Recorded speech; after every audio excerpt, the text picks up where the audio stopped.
Good evening, everyone. On this side of the Atlantic, here in Cork, or what we like to refer to as the real capital of Ireland, and good afternoon to all of you in Washington, DC. My name is Anne Doherty, and I'm the Chief Executive of Cork City Council.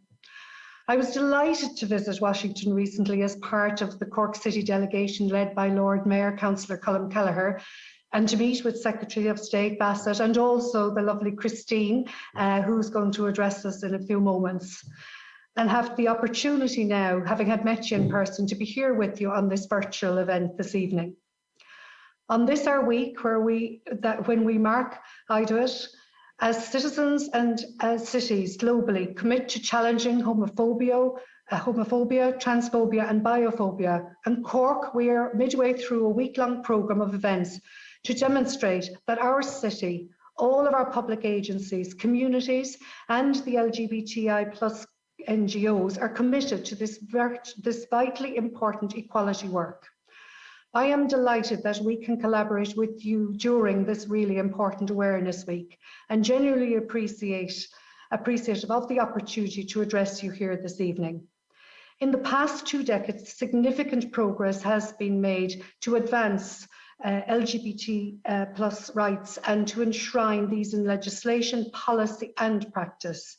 Yet sadly, we are also all too aware that progress is not linear, and across the globe, many countries still refuse to recognise their LGBTI citizens and actively legislate against LGBT bodies, lives and rights, as the IDOIT 2020 team mentions. In a world growing increasingly intolerant and threatening, the importance of making IDOIT is essential. This year's theme speaks of the need for LGBTI plus communities to be free to live full, open, embodied lives in their chosen sexual orientation or gender identity, free from fear, free from violence, free from so-called conversion therapies, and free to enjoy their full human rights, our bodies, our lives, our rights. Rebecca will take you all later through some of the work we've been taking here at Cork City Council. And as the Chief Executive, I am extremely proud of our track record, including being the first local authority in Ireland to raise the rainbow flag. I want to wish you all the best this evening during your discussions, which I know will be the continuation of a strong relationship between both our cities. So thank you.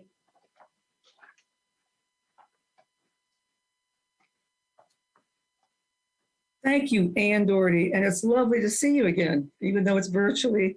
Good afternoon, everybody, and good evening in Ireland. I am the Chief of International Affairs and Protocol Officer for the District of Columbia. I'm Christine Warnke. Welcome to the international discussion on combating homophobia, transphobia, and biphobia with our partners in Cork, Ireland, and Douglas Week. It's really great to be here virtually with you today, honoring and bringing awareness to the International Day Against Homophobia, Transphobia, and Biphobia during the start of Pride season. As many of you know, many awareness days and holidays celebrate our LGBTQ community, and in DC, we are incredibly proud to support and actively participate in these events, especially now as we come together to stand up against the anti-LGBTQ rhetoric around the world. Today, May 18th, we emphasize the importance of standing up against violence and fear towards our LGBTQ community. Here in the district, we have many diverse, inclusive, and safe communities. But remember that there's always more to be done. In the United States, DC has the highest percentage of LGBTQ people in such a large community. And we want to ensure that they know we are here today to stand up against LGBTQ phobias and hate. We are having these conversations with the Cork City Council, the Douglas Week, and other organizations to build awareness and build toward an even more inclusive city where everyone feels safe, they feel seen, and they receive a fair shot. Thank you for coming out to today's panel discussion and have a wonderful day. Because I'm delighted to turn this over to Kristen Leary, who I've been so pleased to partner with over the last few months. And I'm so glad we're working on so many projects. So Kristen, thank you for bringing this into this conversation. Hi, everybody, and thank you, Christine. Good afternoon and good evening to everyone. It's a pleasure to be with everyone today. As Christine mentioned, my name is Kristen Leary, and I'm the co-founder of Douglas Week, a collaborative event series inspired by the work and life of Frederick Douglass, reflecting on social, political, and activist issues around the world. As many of you know, Frederick Douglass is a towering figure in American history, a man who escaped enslavement in Maryland, not far from Washington, D.C., in 1838, and who became a founder of the U.S. Civil Rights Movement and a formidable force for justice and human rights worldwide. Frederick Douglass has a special connection to both of the cities represented here today as well. In Cork, he found refuge, inspiration, and friendship when he lived in the city for nearly a month in 1845 during an abolitionist lecture tour of Ireland. And he spent the last nearly 25 years of his life in Washington, D.C., where, among many other things, he was an advisor to several U.S. presidents, and where his home has become a national park. His statue stands in the United States Capitol building, and just last year, a beautiful new bridge was rededicated in his name. We're especially happy that there's now another Douglass connection between Cork and Washington. And we at Douglass Week were honored that Cork was host to the inaugural event in 2021, and that Washington, D.C. was our host city earlier this year in February 2022. Douglass Week provides a platform and a safe, inclusive space for collaboration and exploration, and we're privileged to have hosted many challenging conversations around the themes of equality, identity, equity, intercultural connection, and diversity over the last 2 years.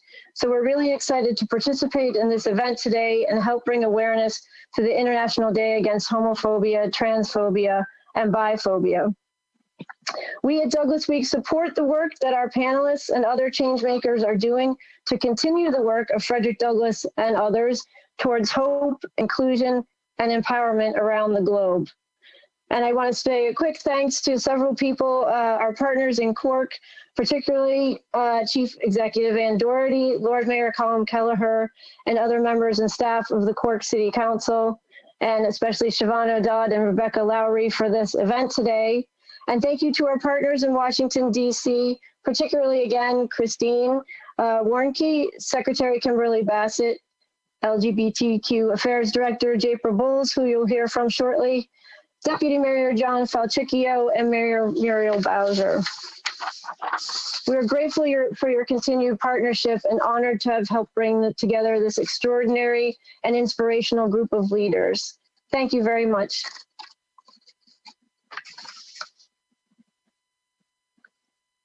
Hi everyone, it's me, Krilius, Team Racing Productions MC and producer, as well as the moderator for this amazing panel. It is such an honor for me to be here, to be able to moderate this. I want to give, big thanks to the Cork City Council, Douglass Week, and of course, the Mayor's Office of LGBTQ Affairs for putting this together to have this wonderful conversation about homophobia, transphobia, biphobia in this world, in our cities, within our lives. And it will be so great to see, everyone's perspective on these things. I'm originally from a country that is espoused in homophobia, transphobia, biphobia, and anti-LGBTQ rhetoric, that country being Jamaica. And, I took it upon myself to move to Washington, D.C., where I was able to live a freer and much happier life as a member of the LGBTQ community. And it gives me great pleasure to meet with and talk with our partners over there in Ireland, as Jamaica and the Irish have a long and storied history. So that is really fabulous and wonderful for me.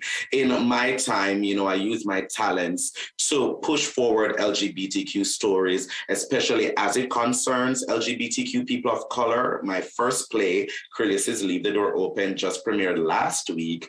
And a couple people in this panel, on this chat, were either on stage or in the audience for that. So thank you to those of you, you know yourself. And my book, Fears, Fantasies, and Freedom, comes out next week. And that, of course, explores themes when it comes to LGBTQ lives, when it comes to homophobia, transphobia, and biphobia, and what that means as we all find our freedom. So at this time, I want to give the panelists an opportunity to introduce themselves. So I will start with our friends over in Cork, and I will begin with Valerie Mulcahy. Hi there, I'm Valerie Mulcahy, and I used to play football for Cork. Was part of a very successful team, thankfully. So had many great days and memories. And I decided to use my voice for the good, and I did a lot of canvassing and a lot of speaking out, especially around the time of the marriage equality referendum. So I decided to go public about my sexuality and was very well received, and really kind of wished everyone could get that same experience because it was overwhelmingly positive and warm. So delighted to be here today and give my contribution. Thank you so much. Next, Senator Jerry Buttimer. Hi, everybody. You're all very welcome to be here with us from Cork to the United States. Thank you for this wonderful collaboration. And in my case, I'm a member of the Irish Parliament, one of a number of members of our Parliament that are out and gay. In my case, in 2015, prior to marriage equality, I made a decision similar to Valerie, that as part of the movement towards equality, that in our case, setting up what was called the Constitutional Convention, I made a decision to come out and to form and to found within my political party, Fine Gael, which is part of the European People's Party, an LGBT network, where we were a platform, a voice, an advocacy voice, but also a voice for change within our party, within society, to help bring the story of marriage equality to the people of Ireland. From a political level, I'm 18 years a member of both Cork City Council for a number of years, and then as our national parliament. And I want to thank the leadership of Anne Doherty, who has been as chief executive an extraordinary proponent of equality and diversity. And sometimes when you see city councils or councils putting together a mission statement or a glossy document that says we're going to do these certain things, and then we discover it doesn't happen at all.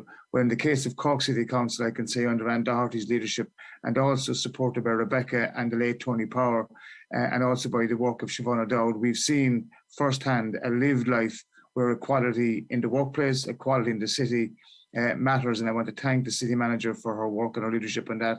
And I'm delighted to be here tonight.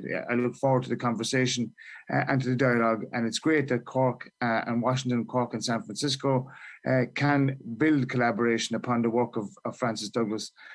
Douglas challenged us all around slavery, and in the modern world, he would have been that vanguard of change that we were, as the New York Times said about our country, that we were the vanguard of social change in 2015. But thank you for being here tonight.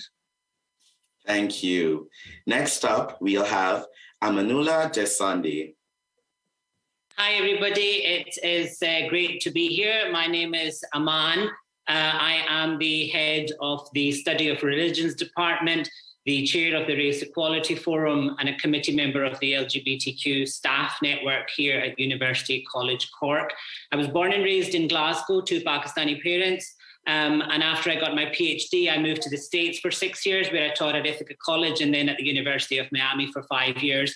I moved to Cork in 2015, and I have to say quite honestly, it was a culture shock. I thought I was walking into a very white world. I have to say that things are changing. The Cork world and the world of Ireland is becoming more multicultural, but I think this pandemic has allowed us to really grapple with issues of racism in Ireland, racism at the wider level in Irish society, but more particularly within queer communities, because racism exists.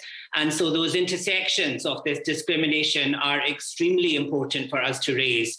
I came to Ireland with the idea that we are a land of 1,000 welcomes. At times it hasn't felt like that. I'm a newly minted Irish individual who on social media is told nearly every single day, if not every single hour, that I will never be Irish. So I do understand that there are many parts of the world where discrimination exists, but our own neighbourhood needs a lot of action and less talk, or more talk and more action as well. So I think those home truths are extremely important for us here locally in Cork, nationally in Ireland. And as we continue this conversation, I'd like to talk a little bit about some of the campaigns that have existed to talk about those intersections. But it's absolutely wonderful to be here. Thank you very much. Thank you so much. Next up, Kristen Leary.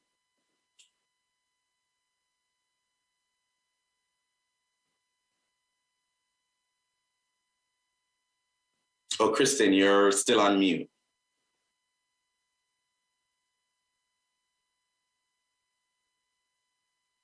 All righty, let's actually go to Japer Bowles.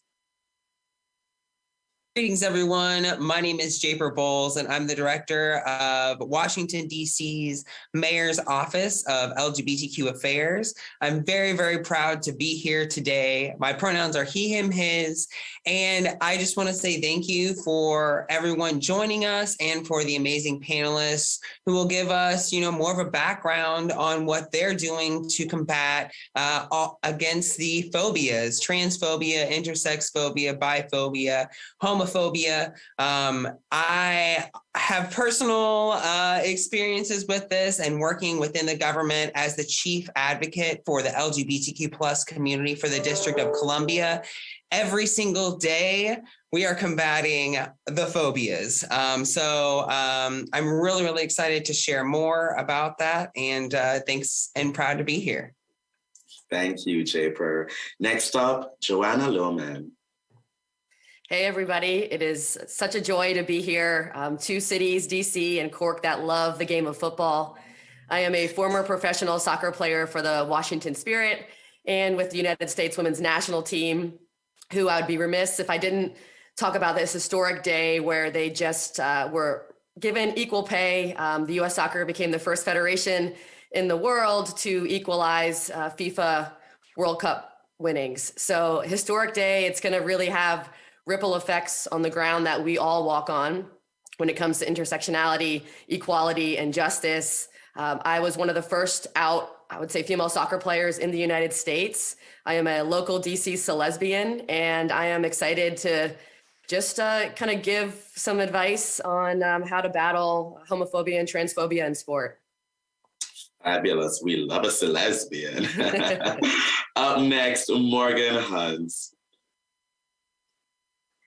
Hi, how's everybody doing today? I'm very excited to be a part of this wonderful panel and everybody involved. I am Morgan Hunt. I am the president of Horizon Paramedical. We are an insurance medical company, and I hire people within the community, certify them to do blood draws and home physicals. I definitely find enjoyment in that personally.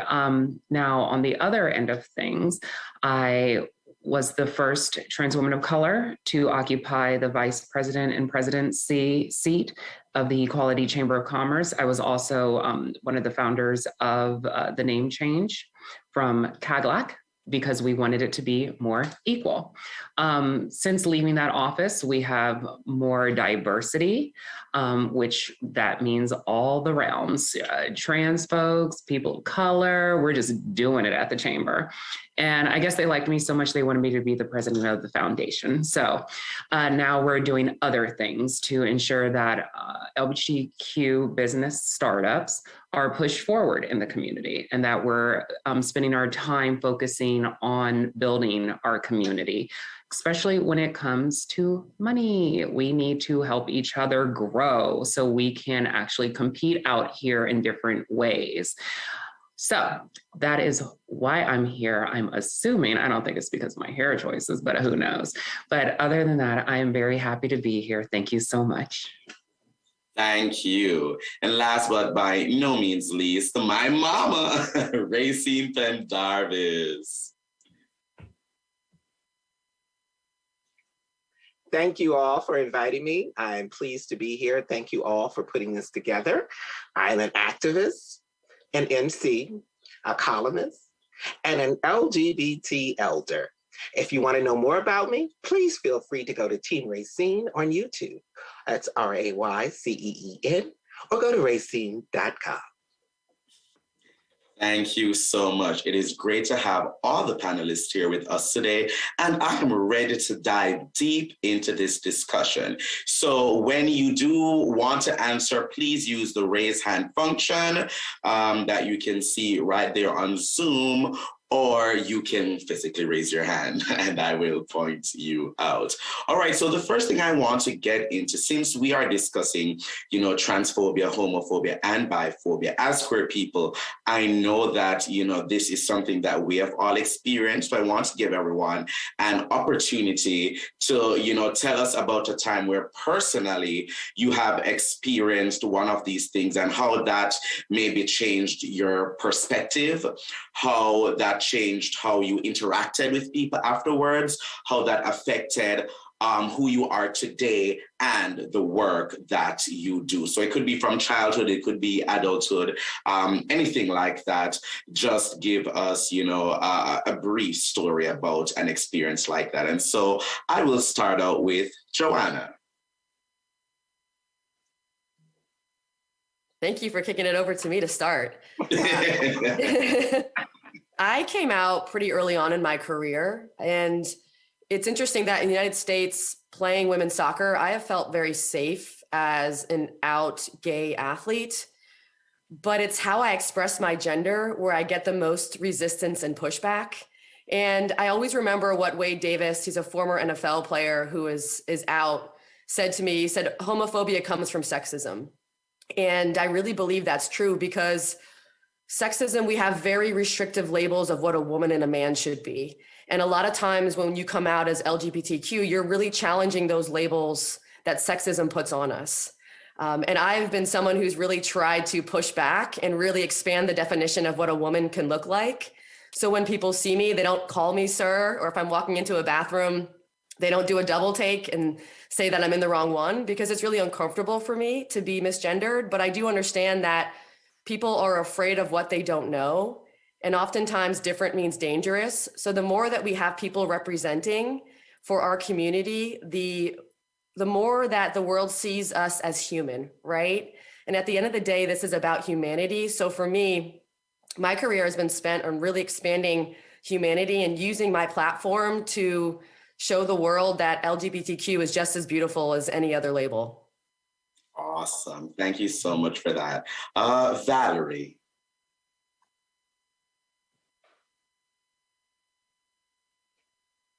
Oh, you're muted, Valerie. So I came out to my family when I was about 22 or so, after kind of grappling with it myself for a few years. And then decided, as I mentioned earlier, to come out when 2015. So that was a few years later. So I kind of had a second coming out. And I actually found it was very positive, very heartfelt, warm, a lot of well wishes, and huge amount of love and positivity. To be honest, I felt very safe, much like Joanna, in my sporting environment, even though there weren't that many out Thankfully, they're a lot more comfortable in themselves than who are out now. But yeah, never felt mistreated or called anything, or other than people, a little bit of gossip. But I can understand that, people like to talk and, be up with what's on.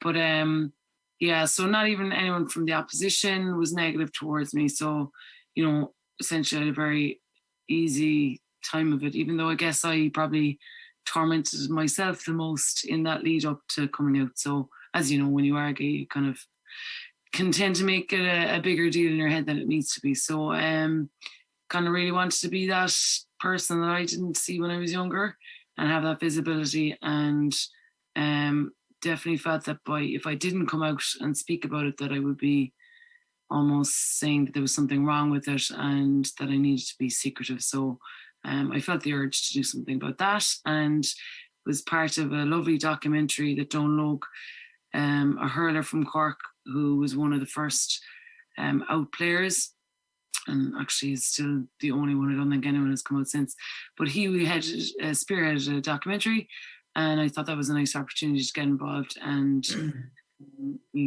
show the visibility and just show my life freely and how normal it is. So thankfully that was a success. That was aired before the marriage equality referendum, and with a lot of work we got that through in Ireland. So happy ending. Awesome. Thank you so much for sharing.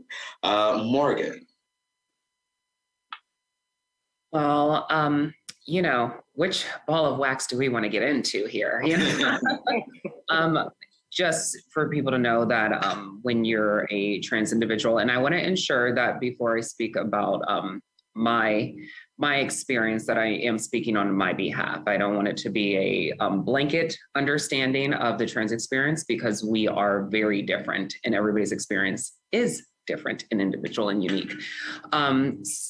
For myself, it started as a younger person with working with a family member and working under them. So I was very tightly controlled, my finances, the way I worked, what I was meant to do as an individual. I felt very trapped within coming out of who I was, and I slowly was attempting to do more and more, but I was always met with, resistance, and how I was never going to grow up to be accepted.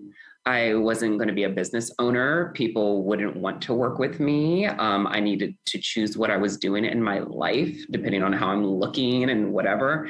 Because before the bippity boppity boo, we're all trying to be on training wheels and we're figuring out where we're going to be. And if that's your journey, then that's your journey. That isn't everybody's journey as a trans individual.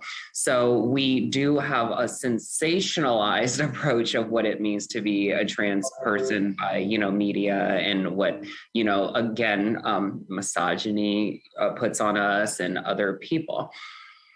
Me, myself, I always felt like I was myself, but I had to accept it within myself.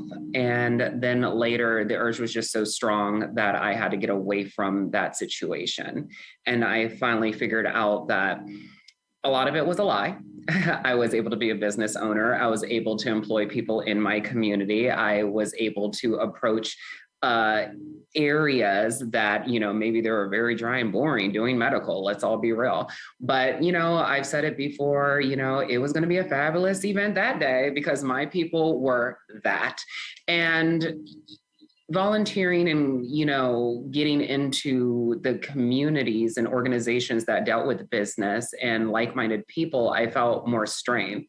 Unfortunately, within a contract that I might still be entangled with, there was a prejudiced person that decided to decredential me and change my gender to meet what they felt. And, I had to keep my head down. It was very toxic. It was hurtful, but I wasn't going to allow them to make me do something out of my character to stop my money or my employees' bag at that point, okay? So it's hard because you're kind of trapped in racial situations, trans situations. Am I feminine enough? Am I not? You know, getting into the dating, I'm not even getting into that right now. But it's just the fact of you can have successful relationships. You can be more, but you do have to look inside yourself. I'm kind of going on a tangent, darling. But at the end of the day, I just want to say that it is hard when it comes to working and believing in yourself, and somebody just saying the one thing, you being trans, isn't accepted. A lot of those things are in my past. I think people are a lot more quiet when it comes to the discrimination they're doing nowadays, because there is a lot of vocalists out here. There are a lot of people pushing back, but they do it in different ways by not giving you contracts or lessening things and moving things around. So I've definitely had it, probably still dealing with it, but it's just not in my face as prevalent. So yeah, that is my experience in a nutshell. Thank you. And the last person I'll pose the question to is Jerry. Thank you. In my case, it was the classic Bill Clinton, don't ask, don't tell, where I was involved in my local GA club. I was involved as a school teacher. But in my case, many of my friends knew I was going to the LGBT bars, I was going to events, I was advocating for, I was supporting, and I gave a speech in our Senate in 2010 on the civil partnership legislation that surprised many in terms of its affirmative advocacy. So I suppose for me, it was a bit like many of the people here speaking already. It was about being honest, being true to yourself, and at the same time recognizing that we need role models, we need leaders, we need people to be authentic, to be true to themselves. And I don't always believe that everybody has to come out, but those of us who are privileged to be in public office or who are elected to office and who want to bring change and who want to be a voice of change or to bring legislative change, I think there's an onus on us in some shape or form to be that role model and to come out. And I suppose for me, it's about being able to be a genuine, authentic voice, irrespective of what side of the aisle you're on, and being able to say that in my case, my voting record is X, and my public advocacy corresponds with that. I suppose, if I'm to be honest, I always remember my father saying to me, "You're going to lose your seat by coming out." And the element of fear was twofold. One was, will it have a political ramification? And secondly, personally, which was the lesser, was how would I be accepted by my friends and by society in general? And I think Valerie said it right well there. Within the group or in the community, extraordinary. No difficulty, no negativity. Politically, can I argue that it was the same? No. Can I say that I lost votes because of coming out as gay? Absolutely, you can't say that.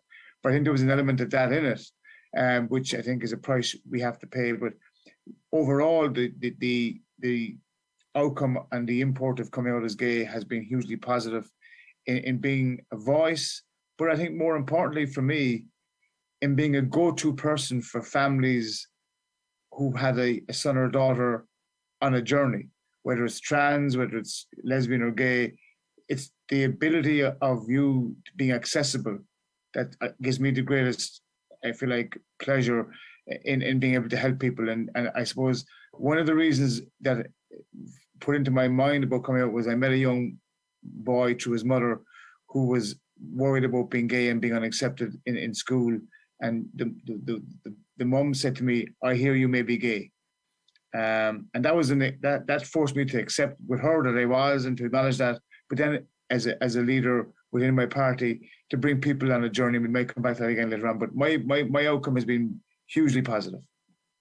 Thank you. Thank you so much. And the next question, and I'll pose this one to Aman first, is what are the biggest challenges the LGBTQ community face in your community? And what are some of the ways you or your organization have been addressing these challenges? Well, I'm not going to pretend to even speak on behalf of the entire queer community here in Cork. But, you know, for me, and I speak here personally, it is the daily battle of you know, fighting or countering or attempting not to be triggered by not just homophobia but also Islamophobia. You know, I am a believer. I am a Muslim, and I'm a very proud Muslim.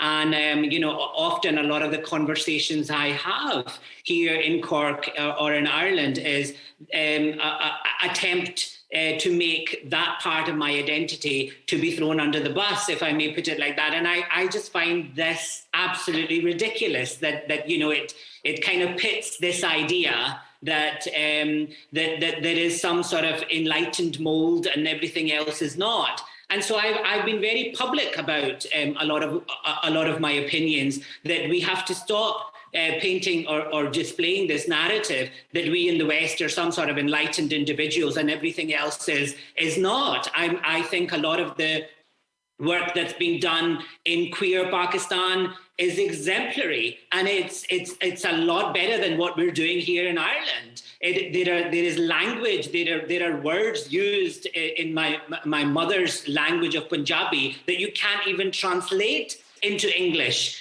So I sometimes think we are more restricted than what my mother and my father grew up in a small village in Pakistan. So I've been quite public about these intersections and trying to wave a very progressive pride flag in order to show the racism that exists within our queer communities. And to be honest, this has not been well received. In 2019, I received a death threat to my university office. My office is now alarmed. So every time I go to my university office, I have to put my alarm on and off. So I'm not going to sit here and give this absolutely hunky-dory picture of let's all go and congregate in the Chambers Bar in Cork, because the reality for some of us is extremely difficult. And a lot of people don't want to hear those difficult narratives. If I can just focus our attention on two interesting developments that have happened. Firstly, I advised a national campaign that happened here in Ireland. And both of these were run by the Gay Project here in Cork. And one of them was a campaign that was titled Proud AF. And this is basically a campaign which was for us to highlight some of the racism that exists. And to highlight the fact that even though Ireland, we believed or we were quite proud of our country being one of the progressive countries in the world, but for LGBTQI plus people of colour and travellers, it can be a very different place. So this campaign highlighted some of the racism of being a minority within a minority. And here at the Gay Project here in Cork, another study, a 2021 study on the discrimination towards LGBTQ plus people of colour here in Cork, made some quite miserable and very depressing reading in terms of the narratives that were coming from people of colour. So for me, these are the lived realities. I'm sure for many white individuals, it's all wonderful. They dance their knickers off in Chambers every weekend and it's all great. But for me, it's about seeing the margins within the margins and to try to really begin to appreciate that Ireland is a changing place. It is the circle of inclusivity is changing. There is a real fear amongst many people in Ireland because of that change and the fact that people of colour are wanting the exact same rights and platforms that other individuals have. So these are some of the challenges that we face here locally in Cork and nationally in Ireland. But I'm sure they're not dissimilar to much of the stuff that's happening in Washington, D.C. Certainly, and that's why I'm going to throw this next one to Japer Bowles. Please tell us some of the biggest challenges the queer community face here in DC and some of the ways that your organization has been addressing these challenges. Yeah, so in DC, I was recently quoted, we have the highest percentage per capita of queer folks in the nation, but the Another figure is that we have also one of the largest trans populations per capita in the nation. And as some of the other panelists have stated, like Cork, we are a very diverse LGBTQ plus community, and you have people dancing at chambers. We have people in DC that are doing great. They're chiefs of staff. They make six figures. They are living their whole queer life in this queer bubble that we have. And it is fantastic. We have 23 different protected traits. We have resources for them. We have dozens of LGBTQ queer spaces. We have business owners, we have doctors and attorneys and professionals. On the opposite side of that, there are so many in our community that are struggling to get housing, that are struggling to get jobs, quality jobs that you can actually get money and to pay for things, and promotions, management. These are really big issues that even in the queerest place in the nation, we are still fighting for. So that's what my office is doing, is to better make connections with our other agencies to make sure that, I'm advocating on the inside as well as the outside. So making sure our agencies know that our queer community needs representation, they need services.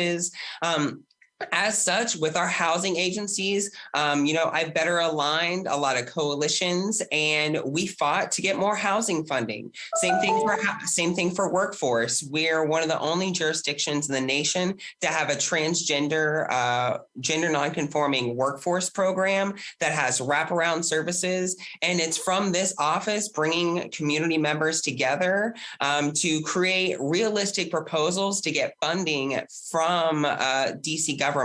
And then also finding additional funding through foundations. And then I just want to say, I would say the biggest thing right now is visibility. I have to be out there. I have to be at every single thing because, we have over 150 LGBTQ dedicated organizations within the DC region.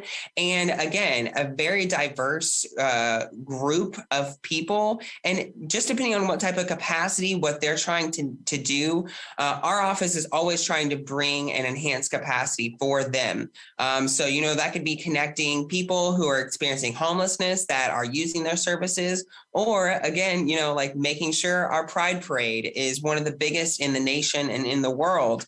So better connecting agencies there. And of course, visibility. I've got to be out there. We are one of the most well-resourced offices in the nation of its type. And we need to lead in this space, and we are. So thank you for the question. Thank you. And you were just out there at my play last week supporting queer art. So thank you for that. And of course, Racine has been a bastion of the queer community for almost 5 decades. So you've seen everything from the beginning till where we are right now. So tell me some of those challenges that you've observed that still plague the community, and how you've been a part of helping to alleviate these challenges and bring more awareness. Well, I feel living in DC is an exception. We are very blessed at so many things that we have that support LGBTQIA. But here's a problem that lies. We've gotten comfortable. We've gotten comfortable across the nation, across the world, across the country as a whole. Everybody is so comfortable in their own bubbles, we forget about the importance of why we must fight. Why we must fight for everyone. And I applaud all who pulled this panel together, because this panel is so diverse. But unfortunately, many panels are not like that. They forget that two-spirit people should be included. Trans people should be included. Women, allies, femme, non-femme, masculine, butch. And so many times you have a panel that consists of the person who's put it together, and not a view of the world and people that are affected by all the things that are surrounding us. In my lifetime, I've lived through several pandemics. So that's why I continue to fight. But people have gotten comfortable in the spaces that we are. And in our own LGBTQIA community, we experience a level of we've forgot. We forgot that we must continue to fight on all levels. When trans people are oppressed, two-spirit people are oppressed, femme, but non-binary, butch, anybody being oppressed, it affects all of us. We are all part of that rainbow. So if one is being discriminated, all of us. So that's why we must stand together. Then outside of our community, we are fighting books being banned, the no gay. Can't speak gay. You can't talk about gay. You can't. We are now experiencing another level of ignorance, fear, and hate across this country at an all-time height. That's why we must continue to bond together, use our abilities to mobilize, especially voting. Voting is a big thing. Voting has the power to change a lot from the local level onto the national level. We have to begin to put people who will think and accommodate, and let me be clear, to celebrate us, not tolerate us. It is important that we put people in those places that are doing the things that matter, that we have legislation that's going to protect us, not harm us. And we have to make sure that we continue to fight every day. If it does not mean that sometimes we can't afford to be tired. We don't have that luxury. People's lives are being taken. So the moment we get comfortable in our own spaces, our own jobs, our own capacity, our own home, something is wrong. Because we forget that someone is not that comfortable. Someone is being harmed, killed, just for the fact that they're gay, trans, non-binary, or two-spirit, or femme, or butch. Because they walk out the door, they may not think that they may not ever come back. So we have to begin to understand that we don't have the luxury anymore to be comfortable anymore. Thank you. Thank you for that. Could I just agree with that wholeheartedly in saying that, and taking what a man has said and multiplying it, we are at a crossroads as a society, as a world. And if we look at what's happened in Ukraine and we take other parts of our conversation tonight here, the power of democracy is in the ballot box. And I know yesterday, many parts of the United States, there was primary day. And more so for you, because you use the power of your ballot box at the local and national to vote on particular issues. It is incumbent on us on this panel and to reach beyond this panel that our voice through our vote does count, and to be able to galvanize, not in the extremes of the margin, but in the center ground. You know, it is the center of politics where we can make the most, and we have to be at.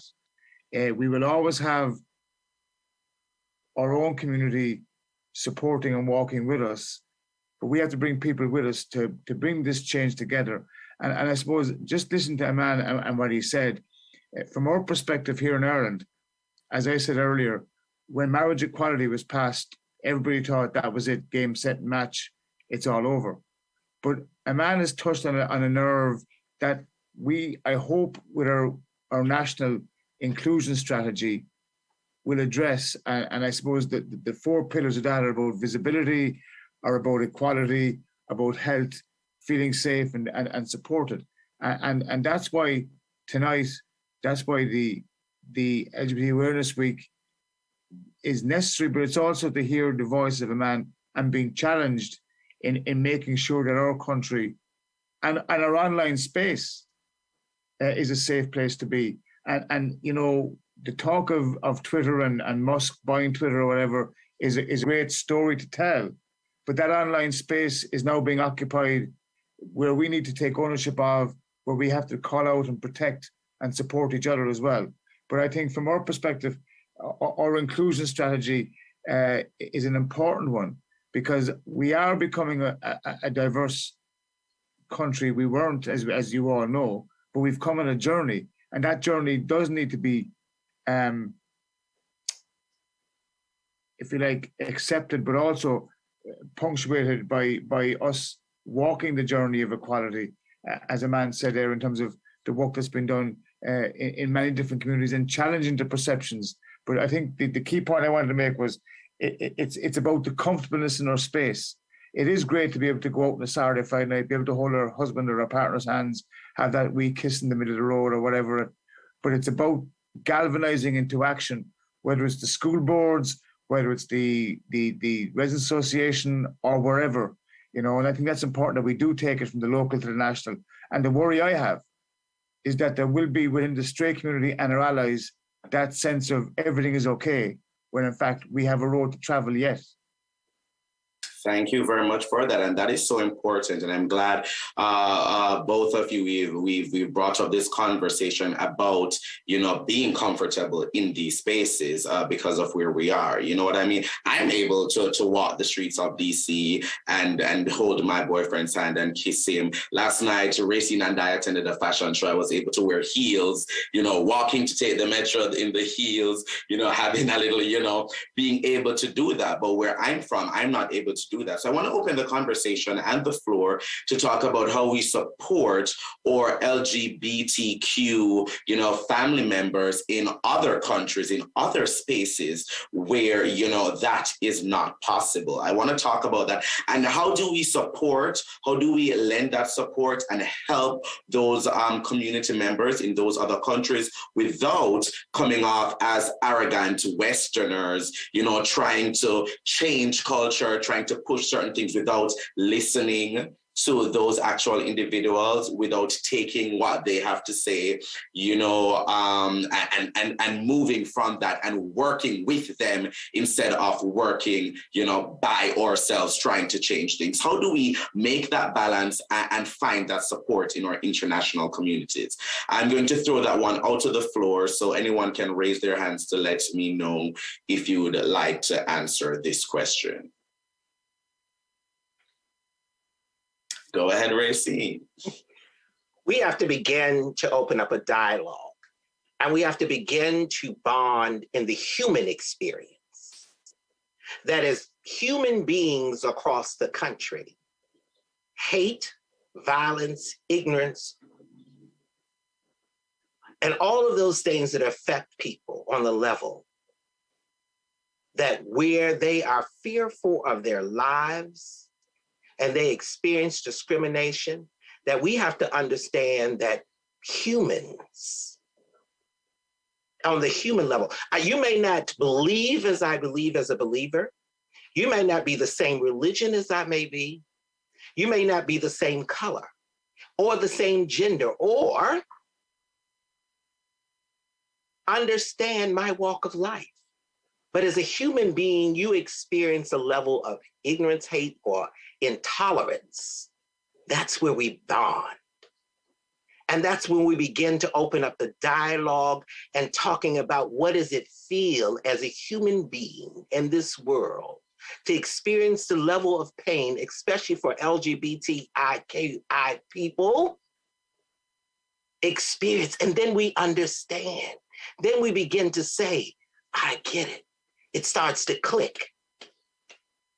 If I, a straight man or a straight woman, walk out the door and I can be harmed by just being a woman or being a Caucasian or being Black, then I understand what it is like at the level of someone who is LGBTQIA, what they experience on a daily level. So then we begin to sit down at the table and dialogue and teach our children the importance of love, tolerance, and understanding. That Jimmy may like to put on a skirt and twirl like Cinderella, and it's okay. Doesn't mean that Timmy might be a part of the LGBTQIA community. Timmy just wants to express himself in a world that will accept him being happy. That if Betty wants to drive a forklift and put on cowboy boots and chaps and does not want to wear a dress to the prom, it's okay.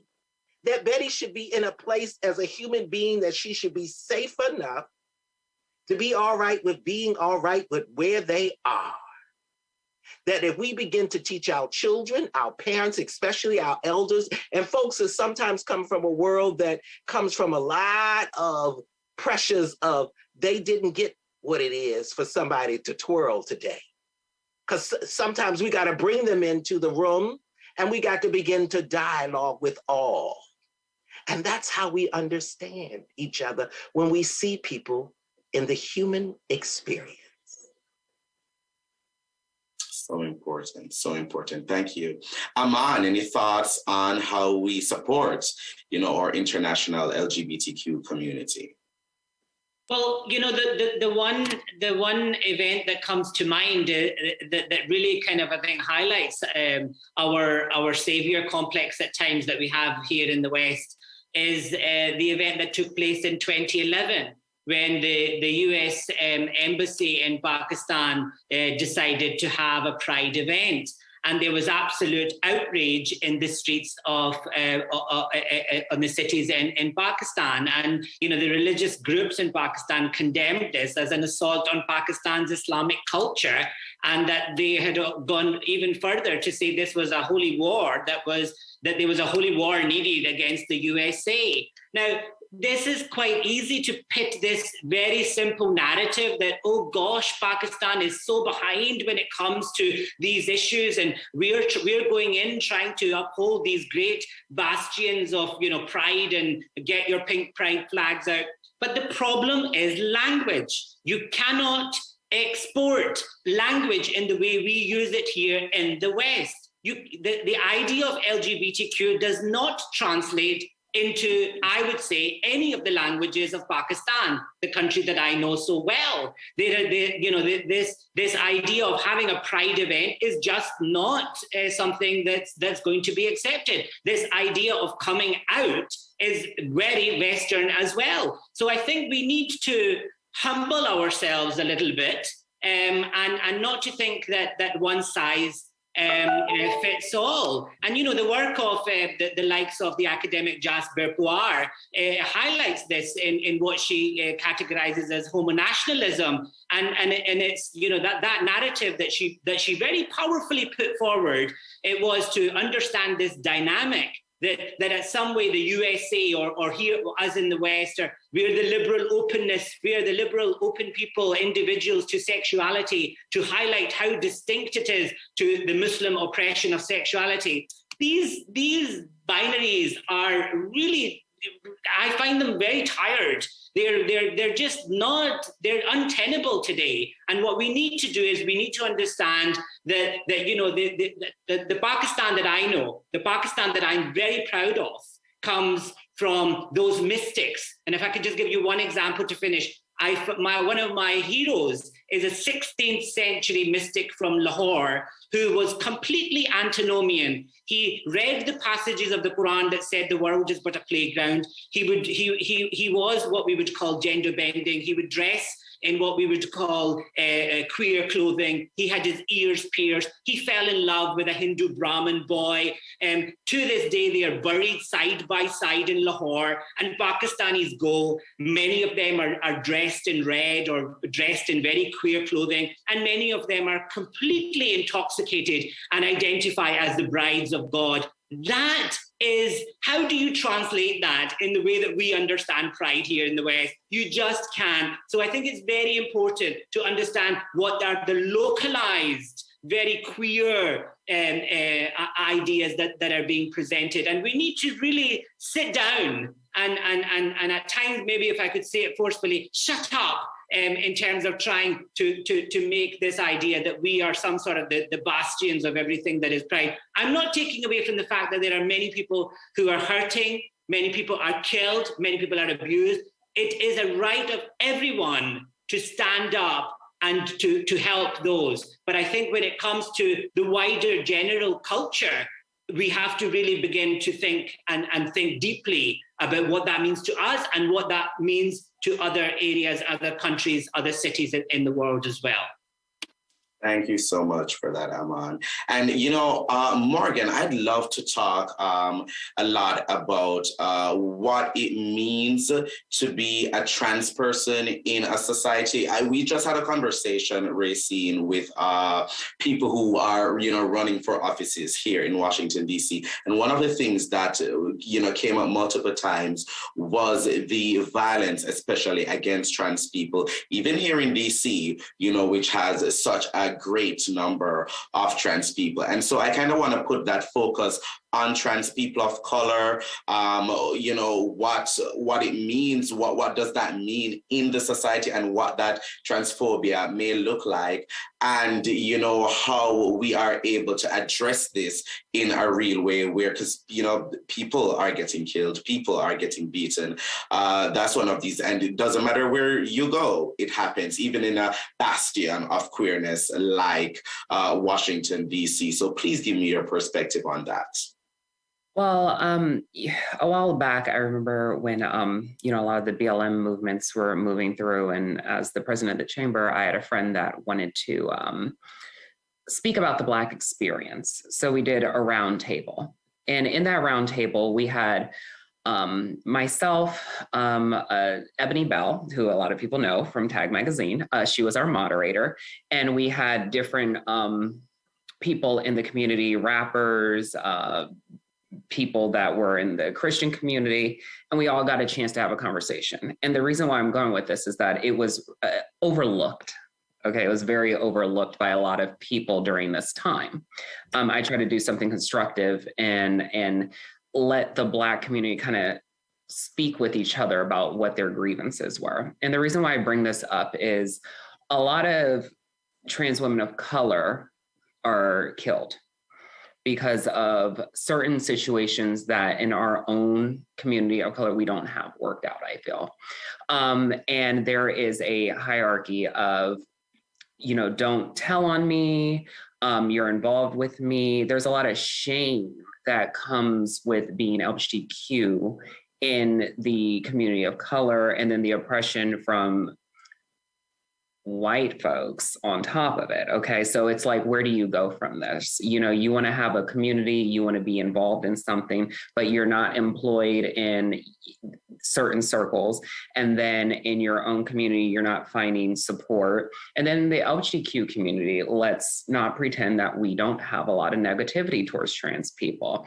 There's constant comments about what, if you're clockable, right? If you're passing, there is, and that's a definition for that person, I look at, we do have different looking cisgender heterosexual people, but when it comes to trans people, you must fit a form, and not everybody wants to be Barbie or Ken doll. And that doesn't have to be what is so put into us, but that is what's broken down into cisgender heterosexual normative communities.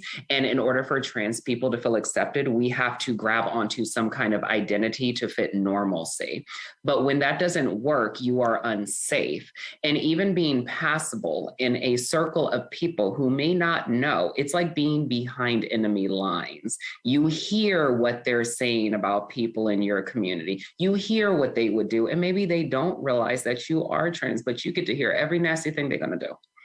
It's mentally traumatizing. It could become physical, and the dating experience is very different. Men who are trans-oriented men, which is a definition I heard a long time ago. So I'll just say trans-oriented men who associate with trans women, or we can do the opposite, women who associate with trans men. There isn't really a community there for those people. They are allies in certain ways, but if you are dating a person and they are passable or not, you are still living your life as a cisgender heterosexual person. There is a lot of resentment for places that trans person can't go. Events that they're not invited to, family functions possibly, there's a lot of different things that go on, and violence comes in all different forms. The reason why I bring this up is because I feel like when we talk about violence in the trans community, we have one focus, one idea, one job. You know, we don't realize that we are sprinkled out in our communities, in our nations. We hold different positions. Look at Danica Rowan. Look at how many people are actually coming into legislation. We need to bring the focus higher and not just say that we are being beaten and abused and shut out because we're in the Black community. Okay, it goes higher than that. And the Black community is definitely focused on because I'm sorry, but I just feel like the Black community, we're a lot of times the pioneers about a lot of change. Let's not forget who threw that brick first, sweetie, and it gets rewritten. We don't get our flowers. We don't get the position to be respected, and it trickles down. I think a lot of times, you know, and listening to what's going on overseas, and I understand it, but I have to speak for my community and what goes on here. The Black experience is heavy. And then you add the trans experience on top. That's heavy. That is real heavy because I'm Black first and then I'm something else later. All right. And the misogyny. It's very deep. And so I have to fit different molds. So violence comes to us because we don't fit a mold. We can stand out like a sore thumb because we dare to be great. We dare to be brave. Two-spirited comes from the American understanding. And I love you, Racine, for bringing that up because it's the understanding of having a dual mindset. And it was celebrated before pioneers came in and said it was wrong. So we are all under the focus of white colonism sprinkled through our world and creating doubt in who we are as individuals to be great by ourselves. It is hard, but at the end of the day, I do have hope that as people are moving forward, daring to be great, we celebrate those living and we celebrate those who have passed before us because of their feats and their strengths. We can find acceptance, and it is hard, and every country does have to battle to get there. But no LGBTQ person is weak because you dare to be yourself, in or out. So the violence is bad. But what we're doing to ensure that that lessens and putting people in positions and having the LGBTQ money rotate around itself, that's how we get on top. That's why people are like Japer, Racine, doing wonderful things in our community and being pillars of this community are so wonderful because it gives us hope that a man doesn't have to be a person of color to support those in need, or maybe they're not in need, but maybe they just need a little lift up. So I'm excited to say that I do see both sides.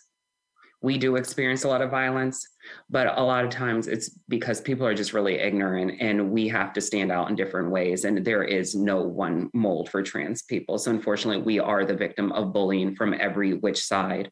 But you know, I feel like the community, we're growing and we're going to get better. Thank you so much for that. And I'm going to throw this next one to Joanna and Valerie, since you both work in sports. So I'd love to get your perspective on that. So for many queer people, sports can be a challenge to get into as a queer person. And for others, it's actually a great way to meet other queer people and to be able to be queer and be with queer people. And wherever one might fall on the gender line, the gender spectrum, that might change when it comes to sports. I'd like to get your perspective, Joanna, on that. What has sports added or subtracted from your life when it comes to your queer experience? And then the same question to you as well, Valerie. So kick it off, Joanna. Yeah, I'd love to kick it off. It's interesting to think about the differences between being a queer woman in sport and a queer man in sport. We're starting to see some great steps of progress in men's sports now. We just had Jake Daniels come out from Blackpool. He's the first UK active pro footballer to be out in the UK, which is just a massive step. You saw Carl Nassib come out from the NFL in the United States. And what's so interesting is what I touched on before is that, you know, the idea that a male athlete, the masculinity, right? It doesn't necessarily fit what people stereotypically believe as an LGBTQ human being. So now we're deconstructing what these stereotypes are through sport. And for women, it's almost the opposite. People assume that you are queer or you are a lesbian. So again, we are deconstructing that stereotype that all queer women play sports, or you're going to be queer if you do play sports. And that's a real threat. I've really resonated with what Morgan has said and what Aman has said, because I've traveled a lot overseas. I've traveled to sub-Saharan Africa for 4 straight years, and talking about not fitting a mold and talking about language comes from necessity. I walk out of the plane and I'm an alien from outer space, but no one assumes that I'm queer because they don't have the language for it. And so we talk about there's no one size fit all advocacy, I would say, avenue. And for a lot of it is soft diplomacy. It's just being visible, because many of these countries, I can't even share that I'm gay because it's illegal, and I could possibly be in danger, and the people around me could be in danger. So it's being visible of being my authentic self. And then when I leave, people follow me on social media and they see that I'm queer and happily queer, and they can get to know that community a bit more just from seeing someone and being exposed to that person. So unfortunately, I have to step away from the panel right now, but I just want to thank everyone for their visibility today and for really being amazing representatives for our community, because without everyone in this panel, there is no progress. So thank you to everyone. Thank you so much, Joanna, and thank you for your time. We really, really appreciate it. Have a wonderful day. Bye, everybody. Bye, Joanna.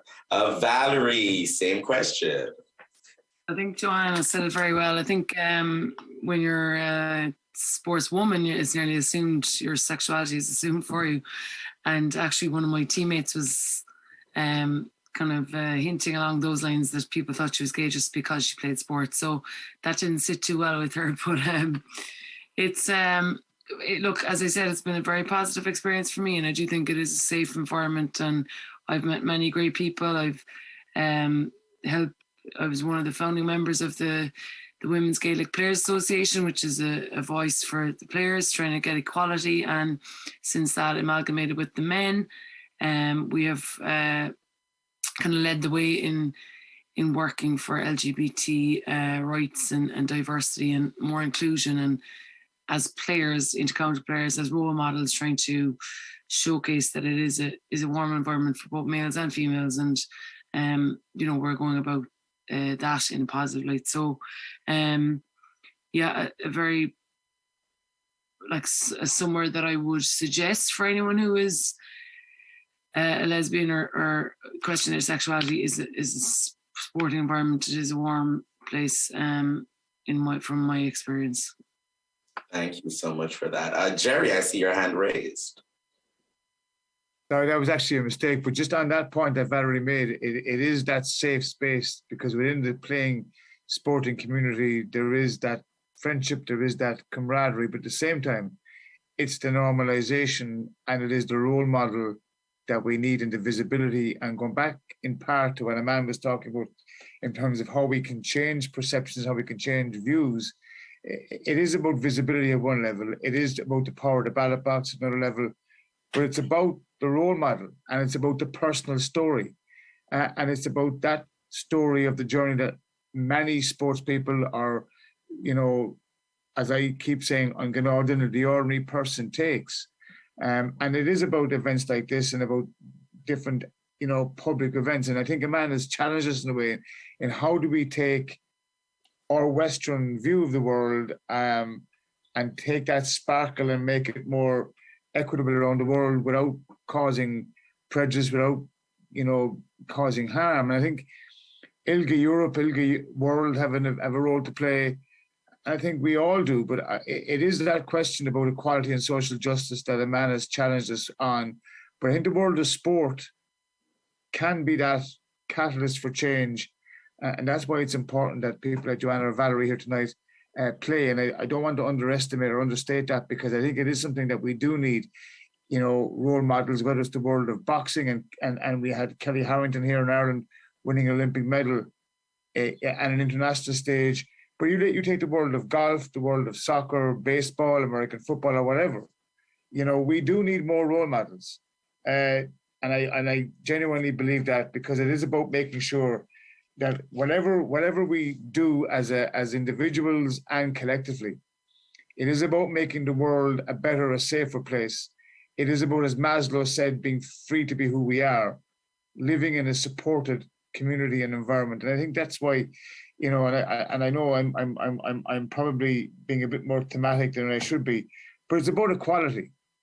And the most equal we can be is to be ourselves in a free way. And that's why I think that arising from tonight, I hope that both sets of organizations can take this to another level so that we can build a more inclusive and tolerant society.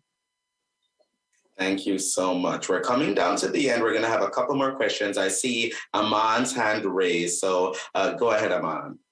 I just want to actually, you know, I'm very critical, and I think it's my Glasgow Punjabi streak in me. But what I do want to highlight, and I want to say this, you know, with all my heart, that in 2015, it was Cork that appointed me as a senior lecturer in contemporary Islam.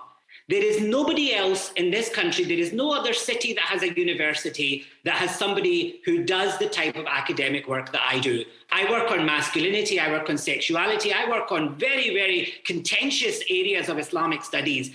My home is Cork. So even though there is so much that I've said to you that we have so many challenges, this is home. And it makes me extremely proud that University College Cork has given me that. And I say this with huge privilege. As somebody like me who identifies as gender non-binary, as a Muslim, somebody who is now the head of a religion department, there's probably nobody else who is the head of a department at any university in Ireland like me. So this gives me an immense, you know, appreciation of the city that I've made home. And I also want to say that one thing I've learned by living in Ireland and now being Irish is that it's such a beautifully small place. And I say that very positively because your voice is heard. I am able to have very direct conversations with people at the highest level of power. And that is really something very beautiful. And this is what makes me very, very proud of being here in Cork. But I never lose sight of my Glaswegian and my Sialkoti Punjabi heritage. But this is the dazzling mix of what makes us European today. Sorry, I've just gone off on one. I'm sorry about that. No worries, no worries. Thank you so much. And we do have a question from our YouTube comments that I'm going to throw straight to Japer Bowles. And that is, can we have any perspectives on how class or socioeconomic status may impact on people's lives for better or worse, especially in the LGBTQ community? And I know from the Mayor's Office of LGBTQ Affairs, you have, you know, a great look on how that looks like, especially in this city. Yeah. So I would say, you know, in terms of economic breakdown versus like acceptance of the community, you know, I really would say, I don't think that there's correlation or causation there. I definitely would love to hear from other panelists where, you know, wealthier people are more accepting versus, you know, people like my mom who, you know, I grew up as in a single parent family. You know, she worked 2 or 3 jobs and she was there for me the whole time. And whenever I did come out, she was the most supportive person. Whereas I see people who, you know, are even in the middle class and have 2 parents, you know, they still have issues. So I would say the general break is that if you're struggling for food or housing security or job security, you know, not necessarily the last thing you're wanting to do, but like acceptance of other people that are not you is more difficult. And so I definitely think there is, and what I think a lot of the LGBTQ advocates are fighting for is fighting for general basic needs, because once you have housing, once you have a job, once you have food, once you have these basic securities, you're able to better, or at least I think, better love one another. You're not fighting for those crumbs, you know, you're not fighting for that slice of cake. you're there, you have the security, and you realize that we're all in this together. And I do think that, especially politicians, on our side and across the world, we constantly look at differences to try to pin each other against each other. And wealth and income inequality is huge all across the country. And that is one of the biggest ways that we pin each other against each other, So I would say, I don't believe there's necessarily a causation or correlation between economic income and the LGBTQ acceptance. But I would say that if we're able to get more people, more stable housing, better jobs, food in their stomach, and a future, they're going to, embrace community and embrace diversity more. Thank you. And this is actually a question I'll give a little perspective on, as I'm someone from Jamaica. And in Jamaica, socioeconomic status when it comes to one being LGBTQ is actually quite important. Jamaica is known for homophobia and things like that, but there are many, many, many successful queer people in Jamaica that are openly queer, that have lived with their partners for years. They're on the news. They're on the two biggest TV stations. They're some of the biggest actors. They're some of the biggest musicians. They're big lawyers. And once they're able to do that, they're able to live a life where, they're not troubled. They're not faced with daily homophobia. And that is very, very different than some others in our society from a lower socioeconomic status.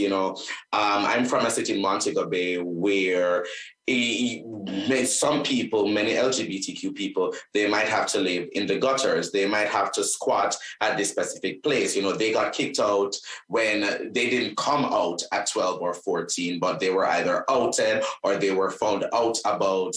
And, their family was like, this is not something we're going to support. And so they were kicked out. And so the narrative about Jamaica is very, very different, because I'm privileged and lucky enough that I went to boarding school. I was able to come here for college, and I'm able to live, an out life. And I still have friends in Jamaica who, now they're a lawyer, now they're whatever, they're able to live, openly to a certain degree, but there are others who are not able to do that, based on financial things. So I think it depends on the jurisdiction, what that looks like. And many times from when it comes to, someone from a lower socioeconomic status in a place like Jamaica, the parents and all of that, they're not getting the same information that someone who is watching cable all the time, keeping up with things on the internet, have access to Wi-Fi, have access to that, all those things. They're able to get all those information and have a different mindset on what it means to be LGBTQ.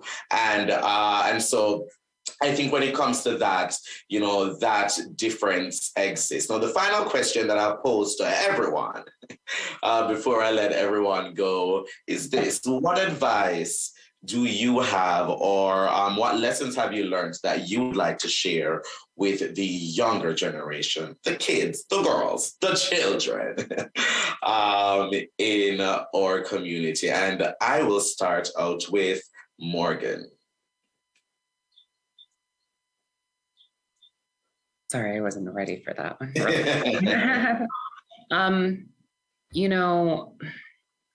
I think seeing 10 years ago as a trans woman coming into her own, now 10 years later, I see that we have a lot more access. People are becoming more educated. Doesn't mean, that everybody's accepting everything, but I think that there are different avenues and people fighting for your right to exist.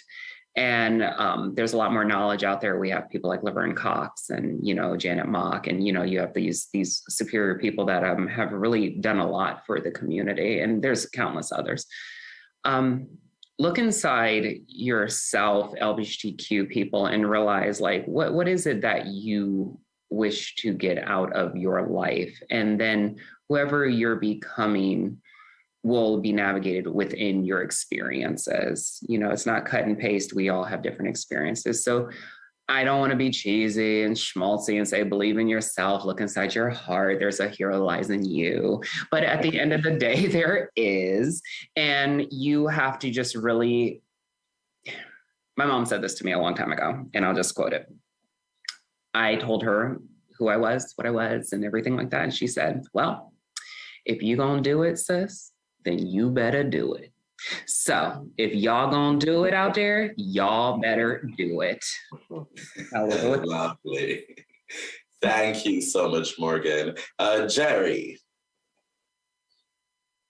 Can I apologize for the bell? If you can hear the bell, there's a voting division in the lower house, so my apologies for the bell. I think it's to their own self be true, and that's the pathway that can lead us all, but the younger generation, to have the courage and the bravery and the acceptance of telling their story and not having to worry. I mean, if you take the journeys we've come on, from being unable to marry the person we love, to being able to have either in your constitution or legislatively rights enshrined, to being here tonight, to the young people, I would say to them, and I know I'm going to get a laugh again, but to their own self be true. And then you can use that, and it is about acceptance. It's about self-esteem, but it's about this. In our journey, each of us as panelists, it's been a shared journey with dark days, dark steps, punctuated with rainbow and glitter, but ultimately we're living under the rainbow. And life is not that bad. And we have challenges to come, and it goes back to the fundamental point. We can't be comfortable, but we can ensure through our advocacy and our work that we can make the next generation's task easier, that to come out will be just a footnote in history and won't matter at all. Thank you so much for that. Valerie. I would think it is follow your heart and be authentic, and the things when you're younger that you might not like, you'll actually realize that they make you stronger, and that other people's reactions is actually a reflection on them more than you. So take strength in the fact that although it might be hard at the beginning, it's actually always worth it. So be proud of yourself. Thank you. Japer. Yeah, I have two things. First, learn to dance. And second, learn to advocate. They're both your birthright. You can do so much as a queer person. And for real, they are your birthright. You don't have to know all the crazy moves. You don't need to know how to death drop, but know how to be yourself in front of other people, and know how to get and advocate for yourself and for your community. Thank you. Aman. I think I'm going to, my thoughts are actually always in religion because I'm in the religion business. And this morning I was listening to one of my mentors, who is Professor Mona Siddiqui, and she's the professor of Islamic Studies at Edinburgh University. And her thought for the day was on the recent coming out of the football player in the UK, who's, sorry, I've completely forgotten the name of the guy. If anybody can remember, I'm sorry, I've completely forgotten. But, sorry, who was it? Nick Daniels. Nick Daniels, thank you, sorry. And during this God slot on BBC Radio 4, Professor Mona Siddiqui said words that have really, I've been thinking about them all day. And she said, while organised religion and human sexuality have often been in tension, I don't think it's possible to live out your faith if you can't be who you truly are. And for somebody who's a professor of Islamic studies to say this, I just thought it was unbelievable and so beautiful. So I think it is important never to forget that our liberation and everything, what we want to call it, doesn't come from one or the other, that there are people who can be many different things. I think we have to stop kind of going down the line of trying to gauge our ethics and morality in some sort of party political system. We are a dazzling mixture of what we would call liberal and conservative in many ways. But I understand the tension of being true to yourself. And I hope this doesn't sound too soppy. I hope everybody's journey there is beautiful, and they're able to be themselves and to do that faithfully and lovingly, and to be critical yet constructive and bridge building at the same time. Often our criticisms are seen as something that we're trying to destroy everything. We need a different way of thinking. Our criticism and our critique has to be seen as building, strengthening the foundations of what we want to live and love. Thank you. Awesome. And of course, to close it all out, Mother Racine, a final word for the children. The upcoming legendary children. There are three things that I'd like to leave with young people, especially my young LGBTQIA people. There is no one like you. You are uniquely made. There is only one of you. You are made in this image to twirl, to dance, to celebrate, to sparkle. Our second thing is never beat yourself up. It's okay to ask for help. It's okay to say, I don't know. It's okay to say, I need therapy. Do the work, whatever it takes to heal yourself, to be in a better space. And my third thing, if you don't know where you've been, you do not know where you're going.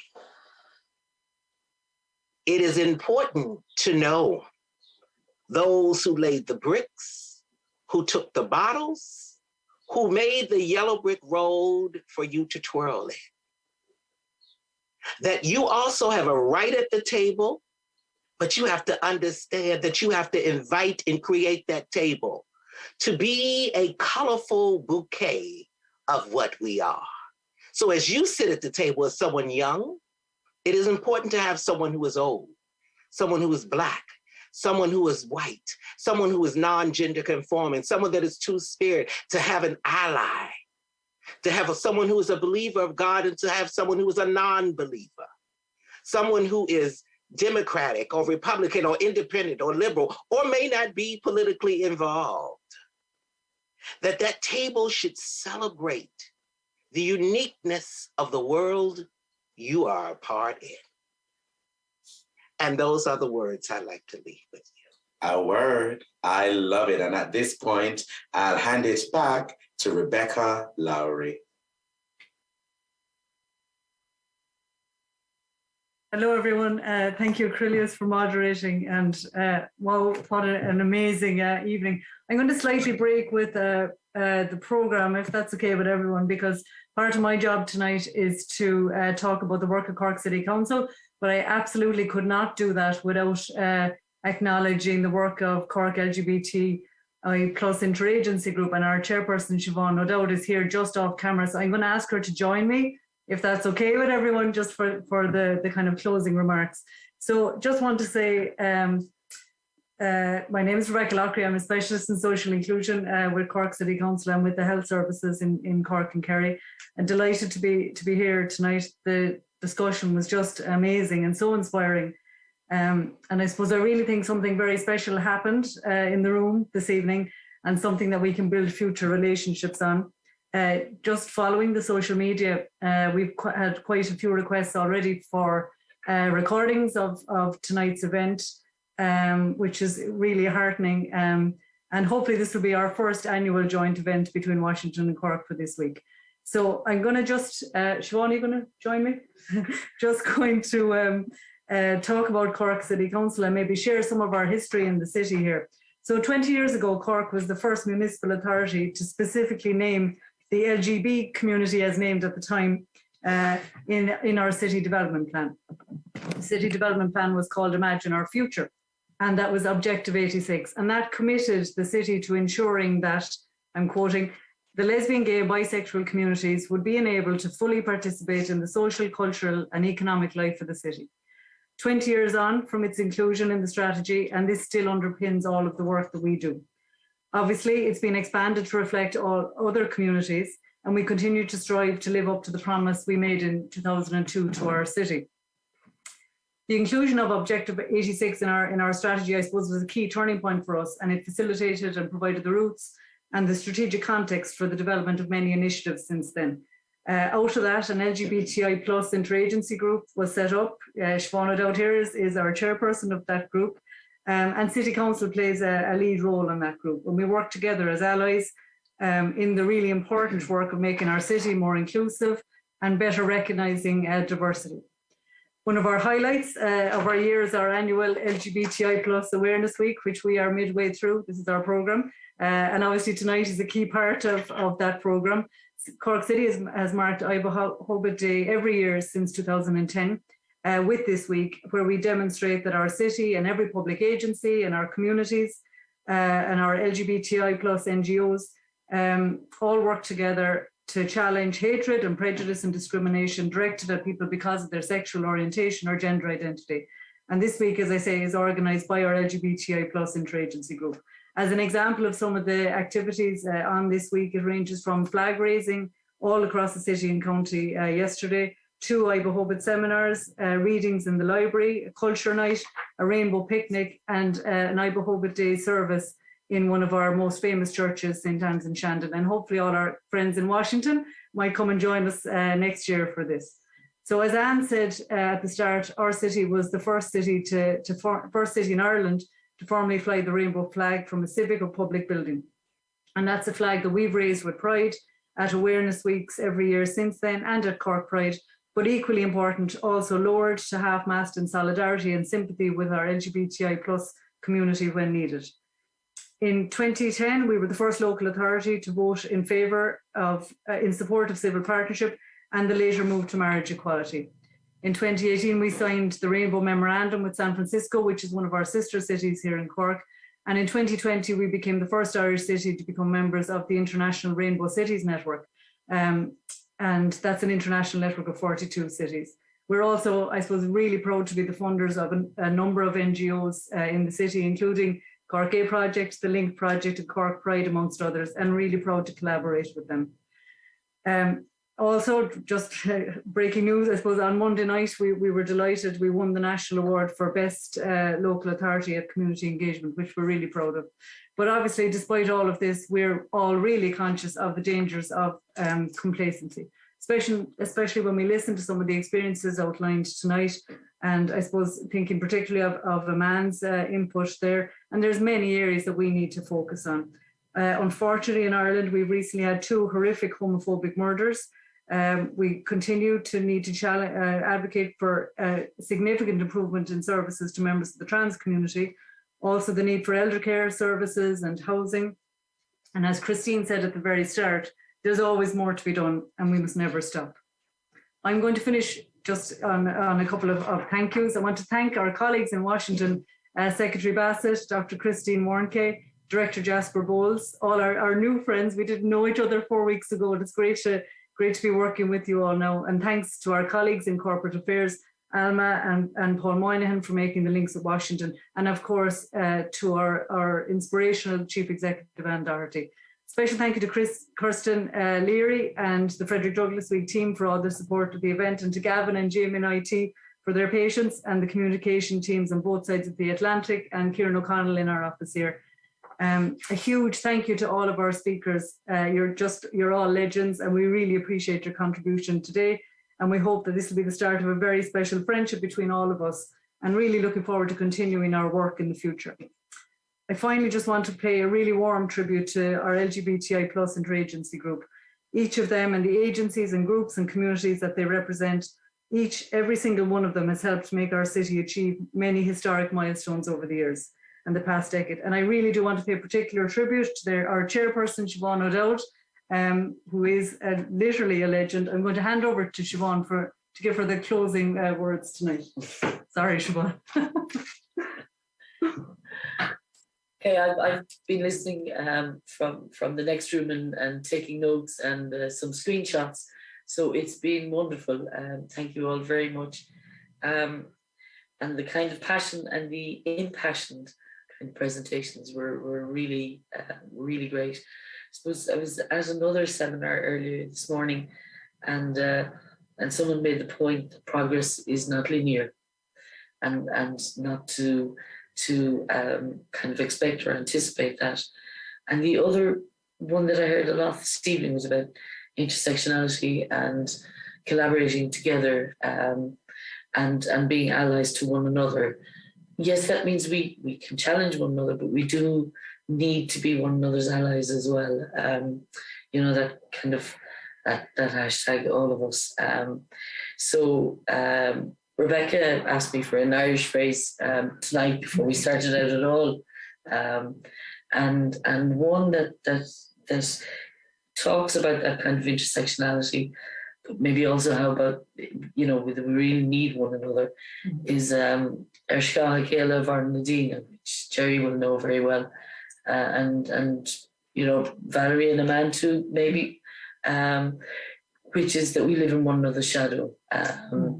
And when it's often, Ska is often translated as shadow and shelter, we also need one another's shelter.